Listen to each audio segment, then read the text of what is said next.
PR সিস্টেমে নির্বাচন আমরা চাই, পিআর সিস্টেমে নির্বাচন, সংখ্যানুপাতিক হারে নির্বাচন। ব্যক্তিকে ভোট দিবে না, মানুষ মার্কায় ভোট দিবে। কিসে ভোট দিবে? মার্কা থাকবে, গোটা বাংলাদেশে মার্কা থাকবে, ব্যক্তি থাকবে না, চোর ডাকাত কেউ থাকবে না, পেশি শক্তি থাকবে না, মার্কা মানুষ ভোট দিবে। যেই মার্কায় যেই পার্সেন্টেজে ভোট পাবে ওই পার্সেন্টেজ অনুযায়ী তাদের সদস্য সংসদে যাবে। যেরকম ধরে নেন হাত পাকা মার্কা যদি 30% ভোট পায় তাহলে 100%-এর 30%-এ কয়টা হয়? 30টা। 30টা সিট তারা পাবে। কথাটা বুঝাতে পারি নাই? এই 30 জন প্রতিনিধি হাত পাখা সংসদে থাকবে। পিআর সিস্টেমে নির্বাচন হলে বাংলাদেশের সকল পেশার, সকল দলের, সকল আদর্শের প্রতিনিধি যখন সংসদে থাকবে তখন সম্মিলিত সংসদ হবে, সবার অধিকার বাস্তবায়ন হবে। কাজে আল্লাহ আমাকে এবং আমাদের সবাইকে আগামী নির্বাচনে ইসলাম হুকুমত কায়েম করার জন্য হাত পাকা প্রতীকে ভোট দেওয়ার তৌফিক দান করেন এবং তাদের সাথে কাজ করার তৌফিক দান করেন। ইসলামী আন্দোলন বাংলাদেশ মতলব উত্তর থানা শাখা কর্তৃক আয়োজিত আজকে গণসমাবেশের সম্মানিত সভাপতি স্থিরে তাজ শ্রদ্ধাভাজন ওলামায়ে কেরাম, সর্বস্তরের ইসলাম প্রিয় দেশপ্রেমিক ভাইয়েরা আমার, আল্লাহ পাকের শুকর যে মাওলাই করিম আপনাকে আমাকে মহৎ এক উদ্দেশ্যকে সামনে নিয়ে এখানে উপস্থিত তৌফিক দান করেছেন, এর জন্য শুকরিয়া তান সবাই বলে আলহামদুলিল্লাহ। আমরা বাংলাদেশ আবারও স্বাধীনতা অর্জন করেছি। এখন আমরা স্বাধীনভাবে কথা বলতেছি। এখানে যারা আসছি তারাও স্বাধীনভাবে আসতে পেরেছি। ভয় নাই, ভীতি নেই যে যাওয়ার সময় আক্রান্ত হব, অপমানিত হব, অপদস্থ হব, লাঞ্ছিত হব, গুণ হব, খুন হব, এরকম চিন্তা ভাবনা নাই। সবার মনের মধ্যে খুশি, কথা ঠিক না? কেন স্বাধীন হয়েছি? বৈষম্য বিরোধী আন্দোলন কেন করেছি? বৈষম্য দূর করার জন্য। 71-এ কেন স্বাধীনতা অর্জন করেছিলাম? সাম্য, মানবিক মর্যাদা, সামাজিক ন্যায় বিচার প্রতিষ্ঠিত করার জন্য। আপনারা অনেকেই জানেন না 71-এ আমরা পাকিস্তান থেকে আলাদা হয়েছিলাম। 47-এ আমরা ভারত থেকে আলাদা হয়েছিলাম। কেন? কারণটা কি? দেশ তো ছিল, কিন্তু যেহেতু সংখ্যাগরিষ্ঠ হিন্দুরা মুসলমানদের সাথে বৈষম্য করার কারণে আমরা মুসলমানদের নামে একটা আলাদা ভূখণ্ড সৃষ্টি করেছিলাম, তার নাম পাকিস্তান। আবার পশ্চিম পাকিস্তান থেকে পূর্ব পাকিস্তান আলাদা করছিলাম কেন? একই তো দেশ ছিল। পশ্চিমারা আমাদের সাথে বৈষম্য করার কারণে আমরা আবারও দেশটাকে স্বাধীন করেছিলাম। সেই স্বাধীনতার ঘোষণা কী ছিল? ভিত্তি কী ছিল?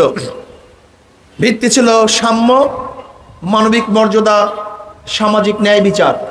সাম্য, সবাই সমান, বাংলাদেশের নাগরিক, জেলে, তাঁতি, কুলি, মজদুর, ঋষি, কামার, চামার, শ্রমিক, শিক্ষিত, মূর্খ, পুরুষ, মহিলা, সবাই সমান, বাংলাদেশের নাগরিক, সবার অধিকার সমান।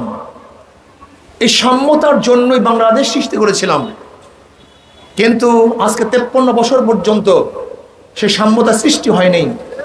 হয়েছে নাকি? যারা ক্ষমতায় ছিল চাকরি তাদের, যারা ক্ষমতায় ছিল না তারা চাকরি থেকে মাহরুম। যারা ক্ষমতায় ছিল পেট পুরে তারাই খেয়েছে, আর যারা ক্ষমতায় ছিল না তারা ক্ষুধার্ত ছিল।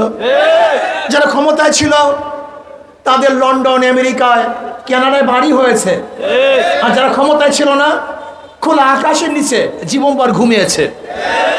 যারা ক্ষমতায় ছিল তাদের দস্তরখানে হাজার ডিজাইনের খানা ছিল, আর যারা ক্ষমতায় ছিল না আমাদের গরিবরা ডাস্টবিনে খাদ্যের জন্য কাক কুকুরের সাথে লড়াই করেছে। যারা ক্ষমতায় ছিল হাজারো খুন করলে বুক ফুলিয়ে মুক্ত আকাশে ঘুরছে, আর যারা ক্ষমতায় ছিল না জেলখানায় ধুকে ধুকে মরছে, ফাঁসির রতিতে ঝুলছে। এর নাম সাম্যতা? আজকে 53 বছর হয়ে গেল, এখনো যদি শ্রমিক তাদের অধিকার আদায়ের জন্য আন্দোলন করে, সংগ্রাম করে। তাহলে 71-এ কেন সংগ্রাম করেছিলাম? প্রশ্নের জবাব দেন। আজকেও যদি আমার বোন ক্ষুধার্ত থাকে, তাহলে 71-এ রক্ত কেন দিয়েছিলাম? আজকেও যদি আমার মা বোন ধর্ষিতা হয়, তাহলে আমরা কেন জীবন দিয়েছিলাম? এই প্রশ্নের জবাব দিতে হবে। আজকেও যদি আমার মারা ক্ষুধার কারণে তাদের বাচ্চাদেরকে বিক্রি করে দেয়, তাহলে এদেশের মানুষ এত শাহাদাত বরণ কেন করেছিল? আজকেও যদি চিকিৎসার অভাবে আমাদের গরিব বাবারা, গরিব মারা ধুকে ধুকে মরে, তাহলে আন্দোলন স্বাধীনতা কেন করেছিলাম?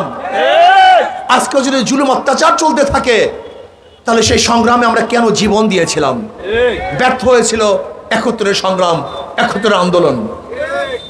ভেবেছিলাম শেখ সাহেব দুনিয়ার থেকে বিদায় হলে এদেশের মানুষ শান্তি পাবে, কিন্তু আমরা কি দেখলাম? মানুষ শান্তি পায় নাই। ভেবেছিলাম যদি বিএনপি ক্ষমতা আসে তাহলে মানুষ শান্তি পাবে, কিন্তু মানুষ শান্তি পায় নাই। আবার এরশাদ সাহেব ক্ষমতা দখল করছে, ভেবেছিলাম এবার মানুষ শান্তি পাবে, কিন্তু এরশাদও শান্তি দিতে পারে নাই। এবার ভাবছি যদি আবারও মহিলা নেতৃত্ব প্রতিষ্ঠিত হয়, পুরুষরা যেহেতু ব্যর্থ হয়েছে, মহিলারা মনে হয় যে মানুষকে শান্তি দিতে পারবে। 91-তে আমরা বেগম খালেদা জিয়াকে ক্ষমতায় নিয়ে আসলাম, কিন্তু মানুষ শান্তি পায় নাই, মুক্তি পায় নাই। আবার আজকে কত বৎসর সে শেখ হাসিনার জাতা কলের মধ্যে আমরা আবদ্ধ ছিলাম, মানুষ শান্তি পায় নাই, মুক্তি পায় নাই। এর কারণটা কোথায়? এর কারণটা কি? আমরা কারণ আবিষ্কার করি নাই। সেই দিন আমাকে একজন প্রশ্ন করছে সাংবাদিক, আপনি একজন প্রাইম মিনিস্টার কয় টার্ম চান? 1 মেয়াদি না 2 মেয়াদি না 3 মেয়াদি না 4 মেয়াদি, কয় মেয়াদি চান? আমাকে প্রশ্ন করছে।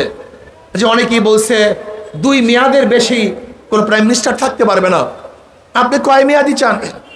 আমি বললাম দেখেন ভাই, চোর যদি 1 বছরের জন্য আসে, 1 বছর সে চুরি করবে, আর ভালো মানুষ যদি 100 বছরের জন্য বসে, সে কোনোদিন চুরি করবে না। আসলে আমাদের সমস্যাটা কোথায়? আসল জায়গায় কেউ চিকিৎসা করি না, অন্য জায়গায় চিকিৎসা করি। এখানে যারা যুবক বাবারা আছেন, ছাত্র বাবারা আছেন, মুরব্বী আছেন, এই প্রশ্নের জবাব দেন। একজনের নাম এ, একজনের নাম বি, একজনের নাম সি।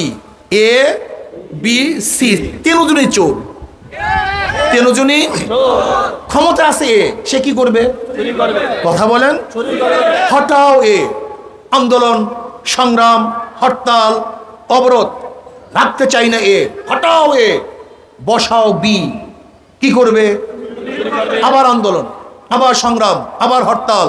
হটাও বি, বসাও সি, কি করবে? কারণটা কি? একজন চিন্তা করছেন? আমাদের সমস্যা এখানে আমরা ব্যক্তি এবং দলের পরিবর্তন করছি, নীত আদর্শে পরিবর্তন করি না। এরকম যদি 1000 এ 1000 বি পরিবর্তন করি, চুরির পরিবর্তন হবে না? থানার ওসি পরিবর্তন হয়, ঘুষের পরিবর্তন হয় না কেন? জেলার এসপি সাহেব পরিবর্তন হয়, কিন্তু দুর্নীতি পরিবর্তন হয় না কেন? ডিসি সাহেব চলে যায়, কিন্তু দুর্নীতি যায় না কেন? চেয়ার পরিবর্তন হয়, আদর্শ নীতি পরিবর্তন হয় না। আমি চ্যালেঞ্জ দিয়ে বললাম আমার বাবাদেরকে, আমার ছোট ভাইদেরকে বলবো, আমার বাবাদেরকে বলবো, কিয়ামত পর্যন্ত আদর্শহীন যদি পরিবর্তন করো, তাহলে আবারও রক্ত দিবা, আবারও আন্দোলন করবা, আবারও সংগ্রাম করবা, সাম্য, মানবিক মর্যাদা, সামাজিক ন্যায় বিচার প্রতিষ্ঠিত হবে না। মাদার গাছ লাগিয়ে আমের আশা করা যায় না, তেঁতুল লাগিয়ে মিষ্টি ফলের আশা করা যায় না। চোর, ডাকাত, বদমাশ, বেঈমানদের মাধ্যমে দেশকে দুর্নীতিমুক্ত করা যায় না। চোরের মাধ্যমে চুরি দূর করা যায় না, জালেমের মাধ্যমে জুলুম বন্ধ করা যায় না, ডাকাতের মাধ্যমে ডাকাতি বন্ধ করা যায় না, দুর্নীতিবাজদের মাধ্যমে দুর্নীতি বন্ধ করা যায় না, ধর্ষকদের মাধ্যমে ধর্ষণ বন্ধ করা যায় না, অসৎ চরিত্রের মানুষের মাধ্যমে কোনোদিন মানুষকে সৎ বানানো যায় না। এর জন্য আমাদের আরেকটা আন্দোলন করতে হবে। শুধু নেতা নয়, নীতির পরিবর্তন চাই। শুধু নেতা নয়, নীতির পরিবর্তন চাই। পীর সাহেব রহমতুল্লাহ চরমোনাই, আমাদের শায়েখ মুর্শিদ নব্বরুল্লাহ বারকাতুহু আগে বলেছেন, শুধু নেতা পরিবর্তন করলে হবে না, নীতির পরিবর্তন করতে হবে। যুক্তি। 5 তারিখ আন্দোলন করেছি আমরা, জীবনের রিস্ক নিয়ে মাঠে ছিলাম আমরা, জীবনের রিস্ক নিয়ে হাজারো মানুষ মাঠে ছিল। অথচ 5 তারিখের পর কি দেখলাম? আবারও দখলদারি, আবারও চাঁদাবাজি, আবারও সেই খুন, আবারও সেই মিথ্যা মামলা। তা কিসের জন্য আন্দোলন করেছি? কিসের জন্য রাস্তায় ছিলাম? কিসের জন্য মানুষ জীবন দিয়েছে? কিসের জন্য মানুষ আহত হয়েছে? আমরা বাংলাদেশে আর একটাও মিথ্যা মামলা দেখতে চাই না। আমার ব্যবসায়ী ভাইরা দোকানদারি করবে, ব্যবসা করবে, একটা টাকা আমার দোকানদার ভাইরা চাঁদা দিবে না। আমার রিক্সাওয়ালা, শ্রমিক, কুলি, মজদুর, তারা রিক্সা চালাবে, গাড়ি চালাবে, একটা টাকা ঘুষ প্রদান করবে না। আমার প্রত্যেকটা মানুষ বাংলাদেশের বুকে স্বাধীন নিয়ে, স্বাধীনতা নিয়ে বুক ফুলিয়ে হাঁটবে, অপদস্থ হবে না, লাঞ্ছিত হবে না, গুম হবে না, খুন হবে না। বাংলাদেশের প্রত্যেকটা মানুষের অধিকারকে ফিরিয়ে দিতে চাই, প্রত্যেকটা মানুষের অধিকার ফিরিয়ে দিতে চাই। হাজারো গরিব মেধাবী পয়সার অভাবে, টাকার অভাবে শিক্ষিত হতে পারছে না।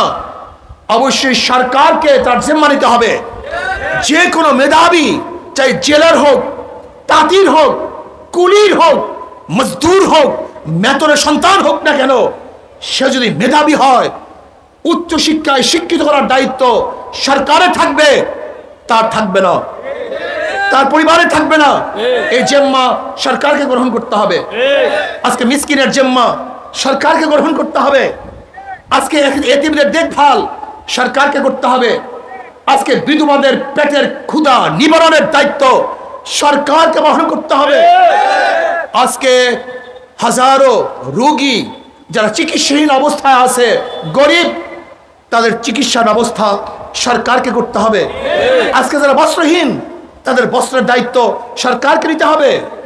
আজকে যারা গৃহহীন, তাদের গৃহের ব্যবস্থা সরকারকে করতে হবে। যারা বস্ত্রহীন, তাদের বস্ত্রের ব্যবস্থা সরকারকে করতে হবে। আমি আশ্চর্য হয়ে যাই আমার গরিব বাবাদের চেহারার দিকে তাকিয়ে। ইসলাম সম্পর্কে বুঝেই না। শুধু একটা থিম দেবো, খুব ভালো মতো বুঝবেন। বর্তমান অর্থনীতি ধনীকে ধনী বানায় আর গরিবকে শুধু গরিব বানায়। উদাহরণস্বরূপ, আজকে একজন কৃষক, একজন ঋষি, একজন চামার ব্যাংকে যাবে, বলবে ভাই আমাকে 1 লক্ষ টাকা লোন দেন। ব্যাংক কি বলবে? মর্গেজ আছে?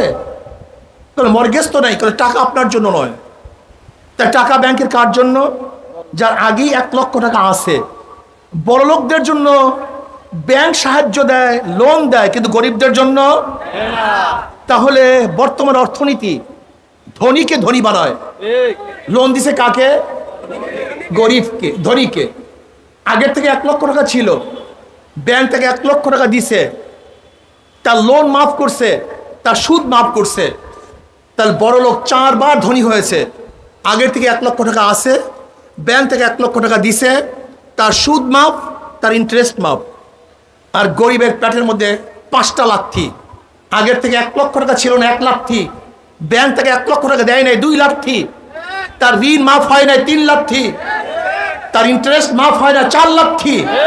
আর যেই বড় লোককে মাফ করা হয়েছিল তার লোন এবং ইন্টারেস্ট, এই টাকাগুলি বাংলাদেশ সরকারে থাকলে, বাংলাদেশ ব্যাংকে থাকলে, বাংলাদেশের নাগরিক হিসাবে সেই গরিবদেরও একটা অধিকার সেখানে ছিল। কিন্তু বড় লোকদেরকে মাফ করার কারণে সে অধিকার থেকেও মাহরুম করা হয়েছে। কাজী গরিবকে কয়টা লাথি মারা হয়েছে? 5টা লাথি। এই বর্তমান অর্থনীতি ধনীকে ধনী বানায়, গরিবকে গরিব বানায়। আর ইসলামী অর্থনীতি কি? গরিবকে ধনী বানায় আর বড়লোককে সাম্যতা দান করে। আজকে দেখেন জাকাত কাদের জন্য? ধনীদের জন্য, গরিবদের জন্য? ফাতরা কাদের জন্য? ধনীদের জন্য, গরিবদের জন্য? অসর কাদের জন্য? গরিবদের জন্য, ধনীদের জন্য? দান কাদের জন্য? ধনীদের জন্য, গরিবদের জন্য? ইসলামের গোটা অর্থনীতি ধনীদের, গরিবদের জন্য, বড়লোকদের জন্য নয়। আমি চ্যালেঞ্জ দিয়ে বলতে পারি, যদি এদেশে ইসলামী অর্থনীতি অ্যাপ্লাই হয়, আগামী 5-10 বছরের মধ্যে বাংলাদেশের প্রত্যেকটা গরিব গরিব সীমার, দরিদ্র সীমার উপরে চলে যাবে। একটা গরিব থাকবে না বাংলাদেশে, আমি চ্যালেঞ্জ দিয়ে বলতে পারি। কিভাবে বলবেন? আপনি জানেন আজকে বাংলাদেশ থেকে 14 লক্ষ কোটি টাকা পাচার হয়ে গেছে। 14 লক্ষ কোটি টাকা। আজকে 14 লক্ষ কোটি টাকা যদি বাংলাদেশের মানুষের মধ্যে সুষম বন্টন করা হতো, তাহলে একজন গরিবও পাওয়া যেত না। আজকে 98,000 কোটি টাকা ব্যাংক থেকে চুরি হয়ে গেছে। 98,000 কোটি টাকা। আপনারা জানেন আজকে বাংলাদেশ 18 লক্ষ কোটি টাকা ঋণী। এখানে যারা আছেন প্রত্যেকের মাথার উপরে 1.5 লক্ষ টাকার ঋণ আছে। প্রত্যেকের মাথার উপরে 1.5 লক্ষ টাকা ঋণ। আজকে মাত্র 20-25টা পরিবারের কাছে গোটা বাংলাদেশের অর্থনীতি। মাত্র 20-25 পরিবারের কাছে গোটা বাংলাদেশের অর্থনীতি। যদি সুষম বন্টন করা হতো তাহলে বাংলাদেশে কোনো গরিব থাকতো না। আজকে অর্থের অভাবে, মালের অভাবে, সম্পদের অভাবে মানুষ দরিদ্র নয়, সম্পদের অভাবে মানুষ ক্ষুধার্ত নয়, সুষম বন্টনের অভাবেই আজকে মানুষ ক্ষুধার্ত। সুষম বন্টনের অভাবেই মানুষ আজকে দরিদ্র। যদি বাংলাদেশের সমস্ত মাল সম্পদ সুষম বন্টন করতে পারতাম, তাহলে বাংলাদেশে একজন গরিবও খুঁজে পাওয়া যাইত না। কিন্তু আমি বিশ্বাস করি না, আমি বুঝতেই পারি না আজকে মুসলমানেরা কি ইসলাম কেন পছন্দ করছে না, ইসলাম কেন করছে না। এরা ভয় পায়, হুজুর আমি গাঁজা সেবন করি, আমার গাঁজার অবস্থাটা কি হবে? ইসলামী হুকুমত আমি মদ পান করে, মদের অবস্থাটা কি হবে? ইসলামী আসলে আমি চুরি করে, আমার চুরির অবস্থাটা কি হবে? আমি অনেক সময় বলি, ভাই যদি ইসলাম আসে তুমি মদ যদি না পান করো, গাঁজা সেবন না করো, তখন সমস্যা আছে। তাহলে হুজুর এটা কীভাবে সম্ভব? আমি গাঁজা সেবন না করে পারবো কিভাবে? আমি বললাম দেখো তুমি গাঁজা শিবি, তুমি কি মসজিদে গিয়ে গাঁজা সেবন করতে পারবা? বল না হুজুর তা তো পারবো না। আমি বলি কেন? বলে হুজুর সেখানে পরিবেশ নেই। আমি বলি ইসলাম হুকুমত আসলে বাংলাদেশটা এমন একটা পরিবেশ সৃষ্টি হবে যেখানে গাঁজা সেবন করতেই পারবা না, মদ পানি করতে পারবা না। তা তোমার সমস্যা কি বলো? হুজুর তাই তো সমস্যা নেই। আমি বললাম ইসলামী ফুবিয়া তোমাদের মাথার মধ্যে ঢুকছে, ইসলামের দুশ্মনরা তোমাদের মাথার মধ্যে ঢুকানো হয়েছে যে ইসলাম আসলে আমরা কি করব, সবাইকে জোর করবে, মহিলাদেরকে বস্তাবন্দি করবে, মহিলারা শিক্ষিত হতে পারবে না, হাজারো সমস্যা তোমাদের মাথার মধ্যে ঢুকানো হয়েছে। ইসলাম আসলে তুমি জানোই না গোটা বাংলাদেশের মানুষগুলি জান্নাতের মধ্যে বসবাস করবে, গোটা মানুষের অধিকার প্রতিষ্ঠিত হবে, যুবকরা তাদের অধিকার পাবে, মহিলারা তাদের অধিকার পাবে, মুরব্বীরা তাদের অধিকার পাবে, জেলে তালিক তাঁতি কুলি মজদুর প্রত্যেকে প্রত্যেক অধিকারকে বাস্তবায়ন করবে। এর নাম ইসলাম, এর নাম ইসলামী হুকুমত, যেখানে জুলুম থাকবে না, অত্যাচার থাকবে না, চুরি থাকবে না, ডাকাতি থাকবে না, অবিচার থাকবে না। সমস্ত মানুষ ইনসাফ ভিত্তিক চলাফেরা করবে, ইনসাফ ভিত্তিক বিচার হবে। কাজে আসো, আমরা সবুজ বাংলা দেখেছি, সোনার বাংলা দেখেছি, নতুন বাংলা দেখেছি, ডিজিটাল বাংলা দেখেছি। এবার আসো আমরা সবাই ইসলামী বাংলা দেখতে চাই। কি রাজি আছে ভাই? ইসলামী বাংলা দেখার জন্য কে কে রাজি? নারায়ে তাকবীর, মাশাআল্লাহ মাশাআল্লাহ, আলহামদুলিল্লাহ। ইসলামী বাংলা দেখতে চাই।